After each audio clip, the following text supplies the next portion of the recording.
on downstairs. We're bringing a little Minnesota Twins franchise to you here today. It's episode number 262. We're in games 111 through 113 of season number 5. And we are in the month of August. We're 1-1 in the month. We are getting started on a 12-day, 10-game road trip that'll see us land in the South Side, in the Bronx, and then a 4-game series at Kauffman Stadium in Kansas City. But what better way to start the road trip than with sending our ace and Cy Young Award candidate Sonny Gray to the hill. He's 11-5 with a 2.55 ERA, 0.97 whip, 184 strikeouts. He's approaching the 200 strikeout plateau. And we're going to face Jose Quintana, pretty good pitcher in his own right. He's got a 4.62 ERA, a 5-10 record, maybe a little bit of a down year for the last place White Sox. Let's pick things up in the third inning. Felipe Fabregas at the plate. With nobody on, a 3-1 count and 2 outs. And Sonny Gray delivers. This one is hit into right center. And Raimel Tapia will chase it down in center. He doesn't get to play center field too often, especially since we acquired Roman Quinn. But he's out there today to start off this road trip. Domingo Santana now, runner on first. Grounds into the 6-4 putout to end the inning. And we are still scoreless on the south side. Twins with 2 hits, White Sox with 0 in the middle of 4. We're going to jump all the way ahead now to the 7th inning. Eddie Rosario at the plate. Now this at bat, Eddie Rosario had taken 1 pitch down and away. And usually I'm looking middle away with him. But for whatever reason, I just decided, hey, I'm going to look for one up and in. And I got it, turned on it, and a rare lefty versus lefty home run on a pitch that was up and in for Eddie Rosario. I look for Rosario to pull the ball when he's facing righties, but I look for him to go middle away against lefties. But for whatever reason, I decided to try to pull one up and in, and I got it. And that put us on the board up 1-0 as Sonny Gray continues to roll and strikes out Todd Father. We go to the 8th inning. It's still 1-0 Minnesota. Matt Perkey on now for the White Sox. He's battling through a 5.97 ERA season. He's going to face Delino DeShields Jr. with a runner on first and 1 out. This is Roman Quinn on first, inserted as a pinch runner. We're going to try to get some insurance runs here. And Roman Quinn still second. We are dead last in baseball in stolen bases, but we do try sometimes. We have the worst success rate, but there is living proof of a stolen base from the Twins. This one lifted into left, though, is going to end the inning. Oh, actually, it's not going to end the inning, but it's going to bring up Wilmer Flores, and that was a chance to get Roman Quinn in from second base, and Flores, he flies out to right, and that will subsequently end the inning. So we're still up 1-0. Anthony Alford at the plate now. In the bottom of the 8th, facing Sonny Gray. Rips one to third. Jace Peterson is there in Nolan Arenado's absence. And we turn 2 to get out of the inning. Let's go to the 9th now. Kevin Segrist on. Man, he's had a rough time as of late. A couple of blown saves since the All-Star break. I think probably 3, at least 2 that I can think of. Maybe even 3 blown saves since the All-Star break. But with 2 outs, with 1 out, Felipe Fabregas chases one up and in, and now we got to face Adam Eaton, who gives us fits sometimes. But he's 0 for 3 in this particular game, and he chases the slider down and off the plate. And we get the shutout victory, 1-0. We are up there in the league leaders in shutouts. I did look, I think we're like 5th or 6th among teams in shutouts on the season. Sonny Gray goes 8 innings, gives up 3 hits, 8 strikeouts, 1 walk, and no earned runs. Eddie Rosario's solo home run, the only run of the day in a Twins victory. We move to game number 112 now. Jose Berrios will take the hill for us. He has been hot as of late. His ERA was over 6 at one point in the middle of the season, and he's got it now down below 5. Facing Eric Upchurch, who usually comes out of the bullpen for the White Sox. He's making just his 5th start on the season. Has thrown 89 2/3 innings, though, so he pitches fairly often, but mostly out of the pen. So maybe a bullpen day here for the White Sox, an opportunity for us to score some runs, you would think. Then in the first inning, very first batter of the day, Super Mario lifts one down the right field line. Adam Eaton dives, can't come up with it.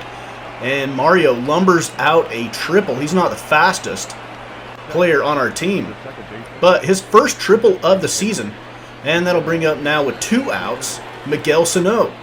So Miguel Sano trying to save us from squandering a leadoff triple, and he can't do it. He grounds out to the Todd Father at third, onto Abreu for the out, and we blow an opportunity to get on the board early with that leadoff triple. Bottom of the first inning now, Jose Abreu facing Jose Berrios, and Abreu gets all of that one, driving it deep to left, on the inside of the foul pole, over the top of the bullpen. 448-foot mammoth home run from Jose Abreu. Abreu's numbers down a little bit this season. He's got 18 home runs. And the Todd Father's down. The Todd Father hit like 50 home runs a season ago. And he's like at 17 or something like that. We'll find out here later. I think we show his stats. We managed to drive in another run here. It's Jace Peterson with the RBI. That brings up Roman Quinn now with bases loaded and 1 out. Still nobody out. And the bases are loaded. Pop fly to left. Runner is going to tag and try to score. Here comes the throw from left, and it's going to be in plenty of time to get Domingo Santana, who is looking like a semi trying to drag a trailer uphill on his way to home plate.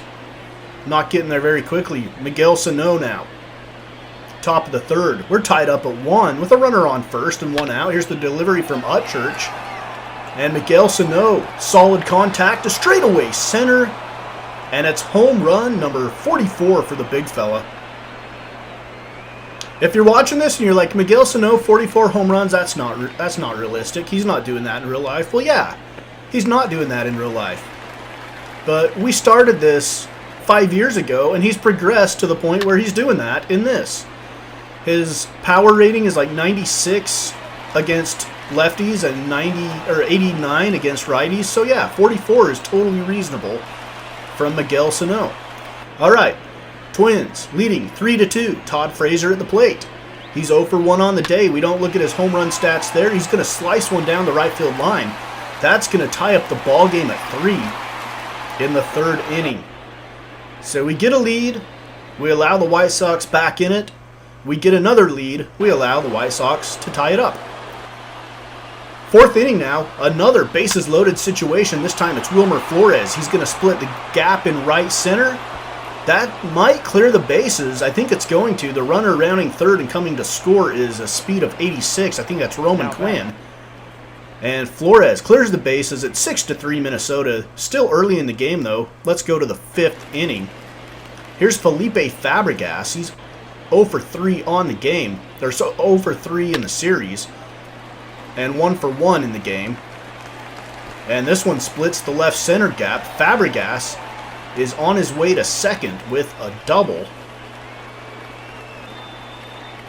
And Eddie Rosario is out there shaking his hand with a sore finger. So we put in Raimel Tapia to take the place of Eddie Rosario. And we hope that Eddie Rosario's injury will not be serious, as we've avoided injuries in this season. Unlike last season where we lost 105 games, we were injury plagued.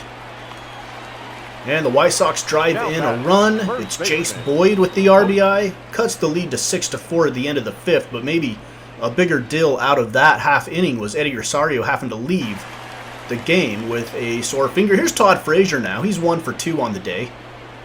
And Frazier lifts this one to straightaway center field. That one is way back at the wall, and it's going to go over the 400-foot marker. And that is home run number 19 for Todd Frazier. So he has 19 home runs, where a season ago I think he had 53, I want to say, at the end of the season. He was the American League MVP. He's not having an MVP season this year. Ground ball to short. Wilmer Flores, a little pirouette on to Super Mario for the out. But damage done. It's 6-5. Minnesota with the lead at the end of the 6th. All right, we skip ahead now to the 8th inning.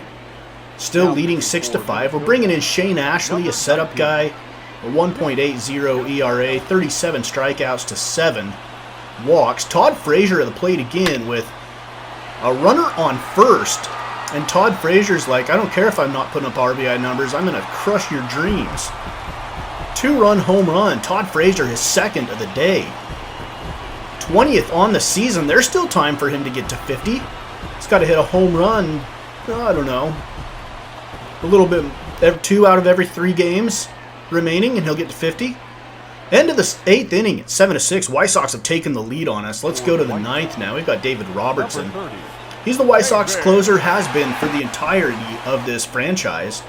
He's 21 of 24 in save opportunities. Not a lot of save opportunities with a club that is 20 games under 500 and in last place in the Central. But the first out, shallow little fly to center. Roman Quinn is our next batter to face Robertson. We just need 1 run. It'd be nice to get Quinn on board and maybe see if he can steal a base and get into scoring position. But look at the play from Alcides Escobar. Escobar diving deep into the hole. And now we are faced with 2 outs and Mario Calero trying to keep this game alive for the Twins. And he swings and misses at a slider at his back foot. 7-6 win for the White Sox. They split the series 1 game apiece. We still lead the season series with the White Sox 6-4. Todd Frazier 3 for 4 with a pair of home runs. And Jose Berrios ended his string of good outings as he was lit up pretty good in the 5+ innings that he pitched. He gave up, I think, 4 runs. All right, game number 113, final one of this series. We're just going to bring you the stats. We lose again. This time, Chris Sale goes 8 innings, giving up 6 hits. He had 12 strikeouts and 3 walks, so we had a hard time getting any offense going against Chris Sale. But Miguel Sano did homer, and that was home run number 45 for Miguel Sano. He was 2 for 3 with a home run and an RBI. So there's a chance Miguel Sano could be pushing 60 by the time this season is over. All right, let's look at the standings before we close out this episode, as we always do. The Red Sox have moved into first place in the American League East. The Yankees are 1 game back. The Blue Jays are 5.5. The Rays have quietly won 3 in a row. They're 8 games back. And the Yankees in a little bit of a tailspin. They've lost 4 in a row. Let's switch it over here and look at our American League Central. We are still on top because the Tigers are 1-9 in their last 10, and they are plummeting. And I need to go back and look and see. At one point, they had like a double-digit lead on this division, and then they have just absolutely dropped off the cliff. We're 6-4 in our last 10. We are 32-24 in the division. That's the best record amongst division teams against other division teams, and that is probably the reason why we are first place in the American League Central. The Rangers, best record in all of the American League, is 70-44. They are 4-6 in their last 10, though. The Astros are charging hard on them. They are 4 games back. They've won 5 in a row. The Angels are 4.5 games back, and they are 7-3 in their last 10. All right, let's look at the NL now. The Nats. This division is not good. Not a good division. The Nationals, 10 games over 500, lead it by 7 over the Phillies.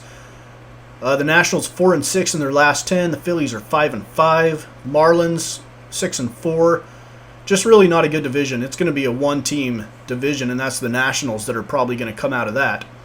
In the NL Central, the Cubs and the Cardinals have been neck and neck almost the entire way. The Cardinals led for a brief moment before they got swept at the hands of the Cubs, and the Cubs regained the division lead. And they currently lead it by 1. The Brewers have kind of snuck up out of the depths, and they are only 6th games back in that division. And out west, it's been the Dodgers since day 1. They are 1 win shy of 80. They are 79-34. Won 8 out of their last 10 games. They are 36-15 in their division. Look at their record at Chavez Ravine. 43-14 at Dodger Stadium. Yikes. Nobody's going to want to go in there in the postseason and face the Dodgers and try to come out of there with a win, let alone a couple in a series. All right, that's it for episode 262. It's Minnesota Twins franchise on Mama's Basement Sports Gaming.